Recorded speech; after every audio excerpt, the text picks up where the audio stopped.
Ok, and we are live. ¿Qué tal, amigos? Espero que todos estéis bien hoy. Thursday, 7:30 p.m. Spain time, 6:30 p.m. here in Portugal. And we're going live with some of the stories that have caught my attention today.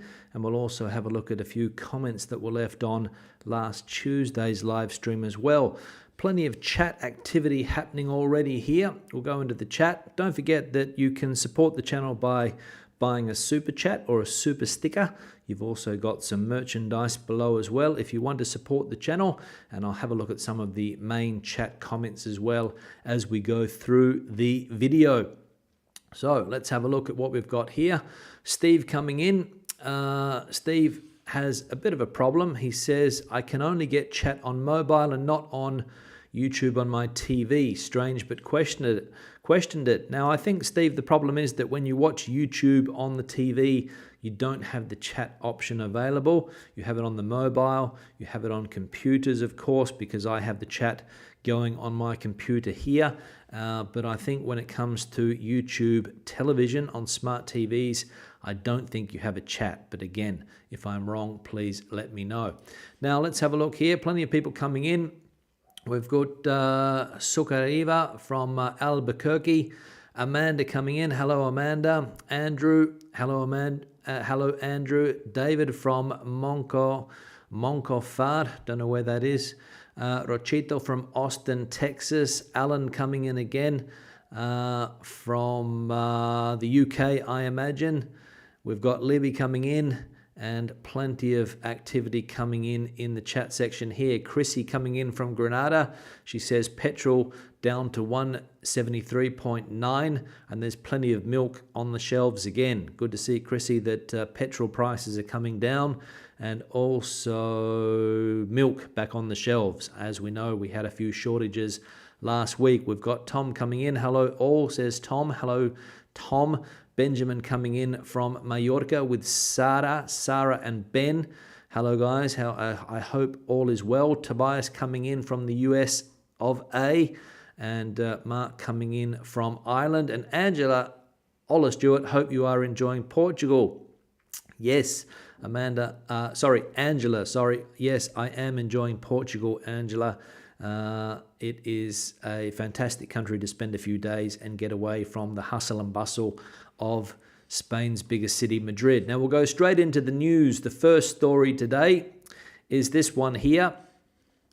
It's about the mask or the health material scandal that is currently in Spain.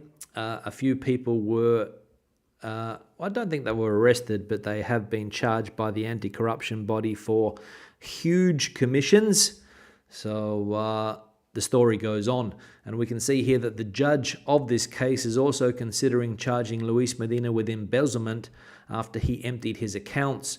The commission agent, Luis Medina Abascal, may be charged with a new crime after the head of the 47th Court of Instruction of Madrid, Adolfo Carretero, found that the investigated has been able to empty his accounts in the middle of an investigation by the Anti-Corruption Prosecutor's Office. So this guy has emptied his bank accounts. Apparently, a couple of weeks ago, he had very large numbers in his bank account, and now he has less than 250 euros. And if you have less than 250 euros in your bank account in Spain, it means that they can't seize your bank account, okay? They can't seize your assets if you have below that amount, and that is what he has done. I think 247 euros is what he has in his accounts, so he's taken all of the money out. I don't know how much he had before, but apparently it was a lot of money mid-investigation. So the judge is also considering whether to charge him for that as well. Embezzlement is what we saw there. So this guy continues to be in trouble. But as we saw the other day, according to him, it's a left-wing plot to bring down this noble family in Spain. All right, good. Now I think I have a super chat here from David. I'll put this on the screen. $5 super chat. Stu, I've read that English teachers like yourself are often pressured to teach wealthy students while poor, disabled students get left behind. True or false? To be honest, I don't know David, about that. I think that English teachers go where people pay them, okay? So if rich families are paying English teachers for private lessons, not necessarily rich, but probably, the middle-class families pay for tuition for their kids, and maybe poorer families or families with lower incomes have trouble to afford private lessons for kids. I don't think there's any pressure, David, to teach wealthy students while the poor or disabled students get left behind. I don't think that is the case, but at least as far as I know, English teachers in the sector just go where people pay them to give classes, so wherever that may be. And some English teachers have very good businesses teaching kids in the afternoon. So, that's basically all I can say on that topic, David. I don't think there's any pressure to teach wealthy students, but again, English teachers just go to whoever pays them to teach their kids or adults or whoever. But I haven't heard of poor and disabled students getting left behind in that regard. So let's go back into the chat section and see what's happening here. Valerie said, no milk. Did the cows go on strike? The cows probably wish they were able to go on strike, but they can't. There was a problem with milk because of a transport strike. Valerie, that was the reason why there was no milk on the shelves for a couple of weeks in some supermarkets in Spain. Madrid, for example, there was no milk on the supermarket shelves for at least 2 weeks, I think. Dirk says, hola from a very crowded Villajoyosa. Yes, Dirk, that is correct. I imagine this weekend everybody from Madrid heads to that part of Spain. So I imagine that that's the reason why it is very crowded at the moment. People from Madrid heading out of the big city and down to places like that on the Mediterranean coast. Amanda says, has the weather settled down in Spain yet? It seems to have been poor for longer than usual in Benidorm and other places. Yeah, Amanda, apparently the weather has been bad in some parts of the country. I was speaking to somebody this morning in Alicante, and she told me that the Easter processions have been cancelled various afternoons. I think they normally, start around 6, 7 p.m., maybe a little bit later. But they have been cancelled in Alicante City because of the bad weather. So not sure what the weather's like there at the moment, but I'm sure Dirk in Villajoyosa can fill us in on what the weather's like. Dirk, please, in the chat section. What else have we got here? Steve says, unleaded petrol, £1.62, but manic buying, petrol stations packed with panic buyers. What's that, Steve? Are you facing a petrol shortage in the UK? Is that why there is panic buying? Or are they panic buying because of that low price, £1.62? Probably about what we're paying in Spain at the moment without the discount. But with the discount, we're paying less than that at the moment in Spain. We've got an article about that coming up in a minute. So we'll have a look at that one now. I think it's the second article. We'll have a look.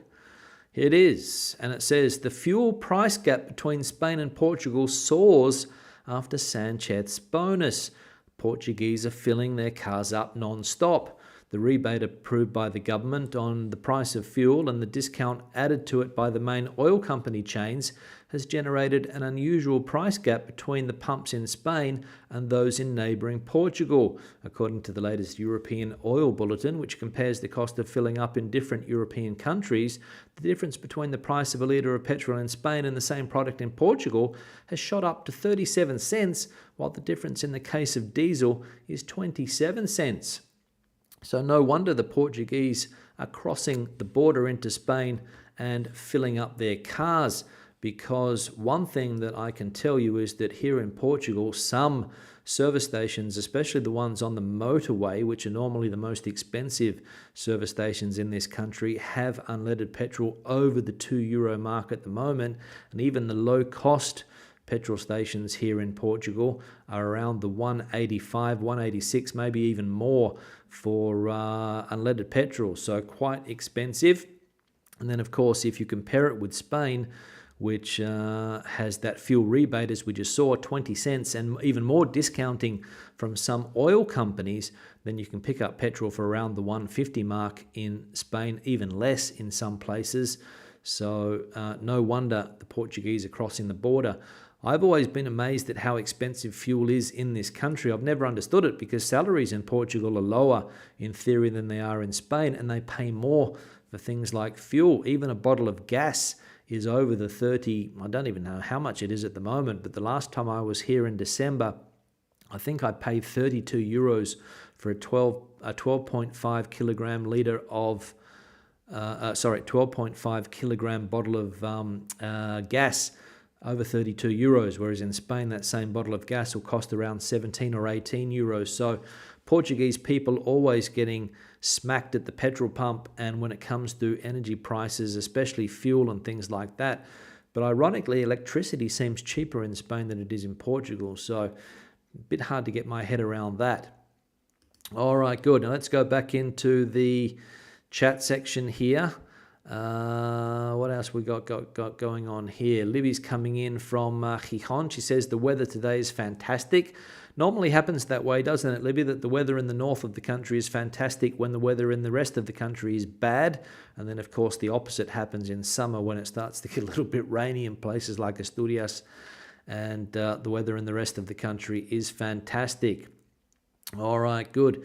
Now let's see what else we've got going on here in the chat section. Yvonne says, watching you live on TV. So maybe there is a chat section live on the TV, Yvonne. If that is the case, you're watching live on TV and there is a chat section, obviously, or maybe you're adding to the chat on your phone. I don't know. Please fill us in, as we had that question before. Now, the third piece of news we'll look at today, this one here. Minister Calviño describes the CP increase as unacceptable and assures that the government is working to solve it. Nadia Calviño, the first vice president of the government, has described the increase in the consumer price index in March as unacceptable and assures that she hopes that the inflation peak will be reached as soon as possible and that the downward trend will begin. This is how Nadia Calviño assessed the increase in the CPI published by the National Statistics Institute, which stood at 9.8% in March compared to the same month last year. So according to the finance minister, first vice president of the government, Nadia Calviño, the situation is unacceptable. And she's absolutely right that the situation is unacceptable. And let's see if they can do something about it to get that inflation down. From what I hear, the high inflation is going to be a problem for the next 3 or 4 months. That's what the government and experts are saying. So we'll see if that is the case.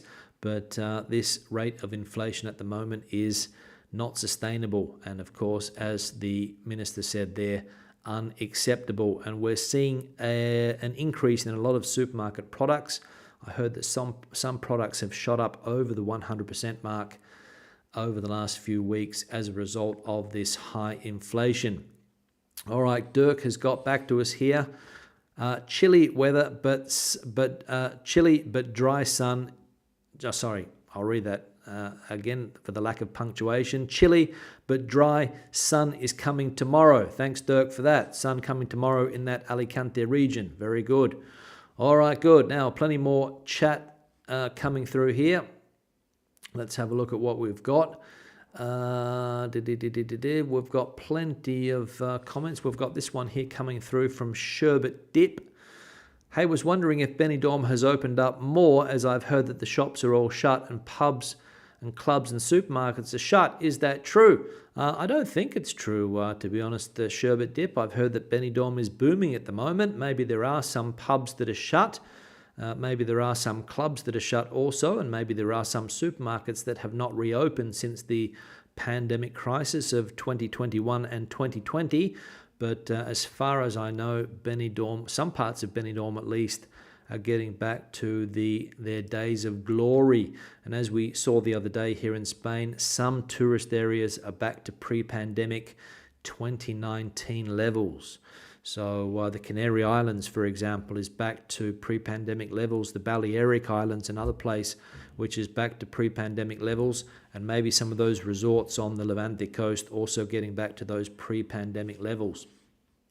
But I'm sure that there are businesses that have suffered and haven't been able to open since the pandemic crisis a couple of years ago. So hopefully that will happen. Well, Dirk has confirmed that Benidorm is very busy. Every hotel is 90% full. So there we go. So things going well in Benidorm at the moment. Anybody interested in heading there? All right, Yvonne says, I've just paid 22 euros for bottled gas, Alicante area. Yeah, be careful with that, Yvonne. I think there's set prices that are regulated when it comes to those gas bottles. I have heard people saying that they're paying around 22, but if you go to the official Repsol or Cepsa site, they say that the price should only be around 18 or 19 euros, I think. So check that out. I'm not sure whether some people might be taking advantage and charging you more than they should be for those gas bottles. But anyway, now let's go back into the news. Another article here.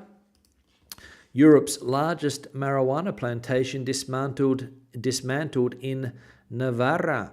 Agents of the Guardia Civil and the Policía Foral de Navarra have dismantled in a joint operation the largest marijuana crop in Europe destined for drug trafficking, and have arrested 3 people in Navarra and charged 2 others in the Basque Country. According to a communiqué from the Navarrese command, 415,000 plants have been destroyed that could have been sold for 30 million euros for processing into CBD, cannabis oil, and other derivatives, which would have reached 100 million euros on the market. So marijuana again being grown in huge numbers in Spain, and people taking advantage of those fertile lands and mild weather in Navarra, because as we know, some of Spain's best produce comes from that autonomous community. And the drug people getting in on the act and planting 415,000 plants, 415,000 marijuana plants. And I read the other day that marijuana plantations are the new one of the biggest crops in Spain at the moment, but of course, as we know, illegal. So all of those plants being destroyed. All right, good. Back into the chat section here. Let's see what's going on. Tobias says CPI 8.5% in the States. Yeah, CPI in Spain 9.8%, inflation 9.8%, 8.5% in the States. So you're up there, Tobias, in those very high numbers. What else we got here going in here? Let's have a look. Rochito says here, Stu, why is this Castilla y León con un 11% en marzo, segunda comunidad con la inflación más alta de España? Why is that the case? I have no idea why Castilla and León has higher inflation than some other areas. Rochito, I do not know. Maybe the price of fuel is more expensive there and that has added to the increase. That could be one of the reasons, but to be honest, I don't know why inflation is worse in that particular area. So sorry for not being able to answer that question. All right, good. Now we'll have a look at the. We'll have a comment here from Malcolm. I think Malcolm's in Malaga. He says 20.50 here for Butano stew. Yeah, so different prices. 20.50 in Malaga, 22 in Alicante. So different prices for gas. And as I said, I saw on the official Repsol website that around 17.50, 18 euros, I think, was the price that they were recommending it be sold at. So not sure what's going on there with official prices when it comes to gas. Now, the last piece of news, this one here. Sorry, that's a comment. No, we've gone through the news. So we'll go into the comment section now. We'll have a look at this one here from Ken. Carbonadas, about 30 meters from the beach in the Cabo de Gata National Park, where there are building restrictions, supposedly, though you wouldn't know it, in Agua Amarga. Incidentally, the area around the Isor Hotel was used in the Lawrence of Arabia in the scene of the attack and sacking of the Aqaba. We saw this the other day, that this hotel in Carbonadas in Almeria featured as one of the eyesores here in Spain. Somebody wrote a book called Ugly Spain, España Fea, and they were talking about some of these eyesores around the country.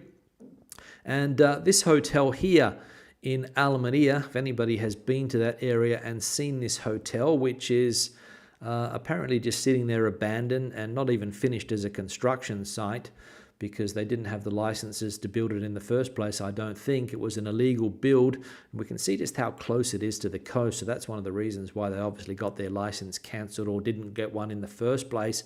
But this was just one of the many eyesores around the country. And as I said, this person has written a book about these different places, which are very, very ugly constructions indeed. Housing estates, buildings like that one that we saw there, some of the coastal areas as well. You've seen monstrosities. I think even in Seville, they said that in Seville you have all of the buildings are more or less in harmony with each other, except for some skyscrapers which have no place in a city like Seville, but somebody decided to build it there. And that was a book written by this guy on some of the uglier builds around the country. And let's be honest, when it comes to good-looking housing, Spain is not really in the top 10 when it comes to good-looking housing. Very ugly apartment blocks in cities like Madrid, for example. The architecture is not in sync. It's not in harmony with each other. You've got buildings that are completely out of place a lot of the times, and it is what it is. It's just decade after decade after decade of people just doing whatever they wanted when it comes to building in some parts of the country.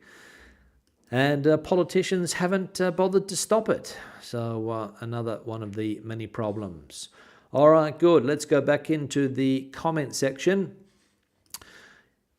Free Flight Films. This is related to a comment we saw the other day from somebody saying that their dad is being charged a lot more for their bank account in Spain ever since Brexit. And we can see here you can get internet accounts with the banks that are free of charges. That's what I did, changed, and also other internet accounts. I think that's the way to go. Basically, if you don't need to go into a bank branch, if you're happy doing your banking online, internet banks in Spain are definitely the way to go if you want to avoid commissions, whether it be Open Bank, whether it be ING Bank, I think is another fairly good low commission bank. BBVA also has a new online account apparently. There's another bank called N26, which is a German entity. So there are various online banks which don't charge you commissions. So if you are being slapped bigger commissions as a result of Brexit, change to one of these online banks and get your pension sent to there or your income sent to those online accounts. But again, if you don't need to go to branches, you shouldn't have a problem. And for example, Open Bank is Santander Bank, so you can use their branch network. There's no problem getting money out of the ATMs, but you just don't get charged the commissions or the fees that you do with having a traditional bank account, especially if you don't have products that the bank wants their clients to have. For example, a mortgage. Maybe you don't have a mortgage. Maybe you don't have your pay slip coming into the bank every month, or over the 2,000 mark. Maybe you don't have Visa cards or MasterCards associated with the account, and therefore banks are getting quite greedy when it comes to commissions. That's why a lot of people are moving to these online banks. All right, good. Let's have a look at some more comments. Bucket on the gas debate. Repsol was charging $20.20 last year for a gas bottle. They're probably around the same price, maybe a little bit more, maybe a little bit less, as we have seen here in Portugal. As I said, it's over the €32 mark at the moment, so very, very high. But the good thing about Portugal is that it doesn't matter where you buy gas, it always costs the same. I think it's very well regulated. So it always seems to cost the same, or at least it does in this area where I am. If you buy it from a bar, if you buy it from an official distributor, it's always the same price. Mark says, just the small plantation. Yeah, 415,000 plants, Mark. So it was a fairly small plantation, that one in Navarra. Obviously, they are very unhappy that it was discovered by the Civil Guard, because you don't go to all that effort to plant 415,000 marijuana plants and get them all destroyed by the Civil Guard. So I'm sure that that was the case. Elaine says recreational marijuana now legal in New Jersey. Yeah, the States is moving very quickly on legalizing marijuana. In Spain, we seem to be going backwards. A couple of political parties wanted to legalize marijuana for recreational use, but it was thrown out of the parliament. The government is not interested in that. All right, I think we have another super chat or super... We've got one here from Andrew. Super sticker. Thank you very much for that, Andrew, for your super sticker. It is appreciated. £10. Thank you very much. I'll put that on the screen there. All right, plenty of chat action coming through. Diablo España is in the chat section. Hello, Diablo. Good to see you here again. A bit late as usual, but we forgive you. Scott is with N26. Very good, he says. A lot of people are talking well about this bank, N26, a German online bank, I think it is. A lot of people making the switch to these online banks, and the experience is apparently good. What do we got here? Now let's have a look at another comment here, another chat, if I can find it here. I saw this one the other day. I couldn't answer it at the time, but hopefully we can answer this in the chat section now for Amiaus USA. Does the AP4 have any toll booth anymore? I remember it from the 6th to the 10th of August 2017, but in recent videos the toll booth seems absent. It's between Dos Hermanas, Sevilla, and Jerez in Cádiz. To be honest, I don't know because I haven't been to that part of Spain for a long time, so hopefully somebody can answer that. But there are various toll roads in Spain. The concession has finished, and they are removing the toll booths, and it is a free road now. In some roads, there's one in Burgos, I think, which is now free, Burgos to the Basque Country, and maybe this one in Andalusia is now free. But if anybody knows, let us know in the chat section. Now, back into the comments. Hello, Stuart. What are your favorite places in Asturias? We'll be taking my first trip to Spain in May. I enjoy your channel very much. Thanks. Greeting from Northeast Ohio, United States of America. Clint. Well, Clint, Asturias is a fascinating little part of Spain. It's not a very big part of the country. It's sort of up there in the northwest, I would say. Neighbours Galicia, neighbours Cantabria, and neighbours Castilla y León. And it's a very green area and one of my favourite parts of the country. You've got basically two Asturiases, if you like. You've got the side which is the east side, which is bordering with Asturias. So you've got places there, for Riba de Sella, for example, Llanes, that side of Asturias, very, very busy tourist area. And then you've got the west side of Asturias, so for example, west of Gijón, which is on the coast, which is a little bit less touristy, let's say, I would say. It's a little bit less touristy because you go to places like Llanes, for example, Riba de Sella, very busy in the summer months, very busy places nowadays with tourists. But that west side of Asturias, a little bit less, or at least that's what people tell me. I've had a few students in recent times from that part of Asturias, and I'm actually heading to Asturias in June or July, can't remember when it is, but I'm heading to a place called Cangas de Onís, which is in that west side of Asturias, not on the coast, it's more inland. So I'll be heading there. I might do a video from that part of Asturias, but basically anywhere in Asturias I would recommend, except the mining areas. You probably don't want to visit the mining areas, which are more in the interior parts.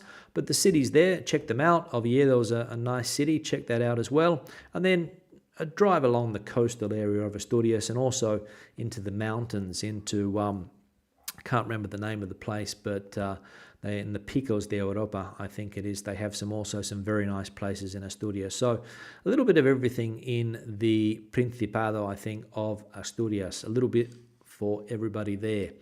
All right, we'll go back into the comments here.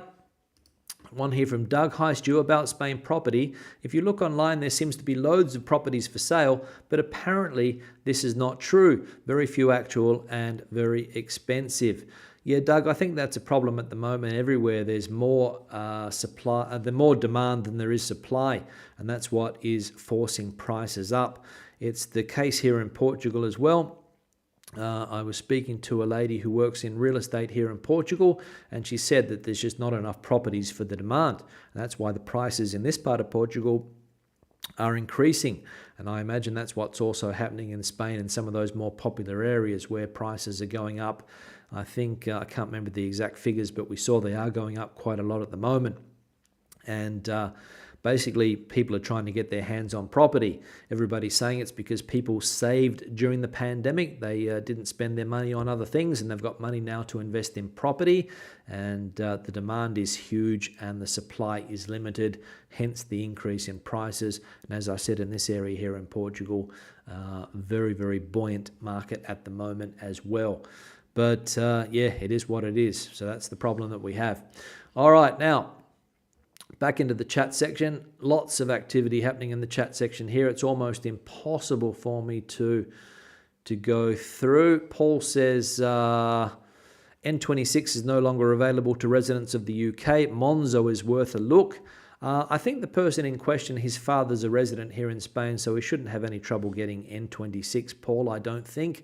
Here in the European Union, maybe that is the case. In the UK, it's no longer available there, but I think N26 is available to people here in Spain. All right, what else have we got here in the chat section? David says, I want to see Stu cook something. Supposedly Spain will surpass Japan in life expectancy soon. Spain is big on the Mediterranean diet, the world's healthiest. Yes, David, you would like to see me cook something. Okay, that'll be interesting. I think I'll do some videos on me tasting food. I might sit down and do a few videos eating food, but I don't know whether I'll do a video cooking food. I don't know whether I have the skills in the kitchen necessary to put a video out. Although I have seen some cooks on the internet doing Spanish food. Looks very tasty, and they have quite successful YouTube channels. So I might look into it, David, to get me cooking something and promoting the Mediterranean diet, which, as you say here, is the world's healthiest, or if it's not the healthiest in the world, it is right up there. But unfortunately in Spain, a lot of people have trouble sticking to the Mediterranean diet nowadays because there is a lot of processed foods in supermarkets, especially in the big cities. And I think you have to go to some of the smaller villages around the country to find the true Mediterranean diet, which is basically fruit and vegetables and limited in red meat and quite high in nuts and other things like that. But in the big cities, the Mediterranean diet is definitely losing out to some of the more processed type foods, or at least that's what I see when I go into supermarkets like Mercadona in Madrid. Now we're nearly out of time. We're up to the 33-minute mark, and as we know, I don't normally go longer than 33 minutes. I'll see if I can find one more chat to pull out here. Mark says food videos always successful. Okay, snack reviews, easy hanging fruit. All right, sorry you didn't like my snack video, Mark. I'll do some food videos in the future, maybe. BBVA do a full online account, says Melanie, in English without charges. There we go. So that's an option there, BBVA, a full online account in English without charges. So that's handy for people that are looking to change banks. See if we can pull one more out for us. Rochito says, cook paella for us. I would cook paella, Rochito, but it's not one of my favorite dishes. So I don't know whether I would be able to make a good paella or not. And David says, Spain on a Fork is a popular YouTube channel, which I have been watching, which has a lot of cooking. So Spain on a Fork. Stick to the tapas, Stu. Hey, hey, says Denise. I will. Denise, thank you very much. Sorry, Mark, maybe I misunderstood your comment. Love the snack review, Stu. Sorry, misunderstood. My fault, Mark. Don't worry. It was I probably misinterpreted your comment there. Don't worry. No offense taken. And hopefully you have taken none of my comment. Malcolm says, Stu, stick with the regaños and fuet, LOL. Yeah, I see, Malcolm, that you did buy those products. Hope you enjoyed them. I'll see if I can find some more supermarket products to do another video on. I enjoyed doing that video, not only because I got to eat some of those foods, but it was also good to do something different. And I'm definitely thinking about sitting down and doing some food reviews or some typical Spanish dishes and giving my opinion on those, because some of the more classical Spanish dishes I'm not really a big fan of because I find them a little bit heavy. So we could do some food reviews in the future. Now we're up to the 35-minute mark, so I'm going to cut it short. Thank you very much, everybody, for your participation today, especially in the chat section there. Thank you very much to the super stickers and the super chats, people that contributed to the channel, supporting the channel. Thank you very much for that. I hope everybody has a fantastic Easter break. I think it's Good Friday tomorrow at least it is here in Spain, and I suppose in the UK and other European countries. So I hope everybody has a fantastic Easter. I'll see you again on Sunday for another live update. But until then, hasta luego.